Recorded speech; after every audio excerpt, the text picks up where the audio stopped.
হে এভৰিৱান আজি কাঁচকলৰ চাটনি বনাম চাবচোন কেনেকৈ বনাম কাঁচকলৰ বাকলি হয় এটো বাকলি দি চাটনি বনাম প্ৰথমে কাঁচকলটো একদম ভালকৈ বাকলিকেইটা ভালকৈ কাটি লৈছোঁ আৰু আদা নহৰু আৰু জলকীয়া এনেকৈ লৈ লৈছোঁ সব বাটিত তাৰ পিছত আপোনাৰ মিক্সিত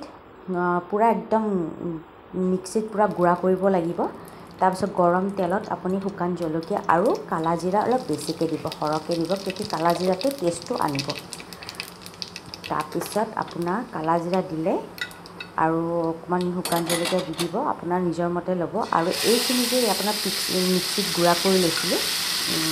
কলৰ বাকলিটো এইখিনি আপুনি তেলত ধুনীয়াকৈ ভাজি ল'ব ইমানে টেষ্টি লাগে নহয় খাই আৰু হেল্থৰ কাৰণে বহুতেই ভাল আৰু কলৰটো আপুনি কাঁচকলটো গমেই পায় যে আইৰণ বহুত থাকে ন তো এইটো চাটনি আপোনাৰ গৰম গৰম ভাতৰ লগত বা দালিৰ লগত খাই ইমানেই টেষ্টি হয় এবাৰ আপোনালোকে বনাই চাব আৰু মোক কমেণ্টছত দি দিব তাৰপিছত আপোনাৰ এইখিনি অলৰেডি হৈয়ে গৈছে ৰেডি হৈ গ'ল ভিডিঅ'টো কেনেকুৱা লাগিলে লাইক এটা দিব আপোনালোকে বনাই খাব কমেণ্টছত দিব যদি ইউটিউবত চাইছে ছাবস্ক্ৰাইব কৰি দিব বাই বাই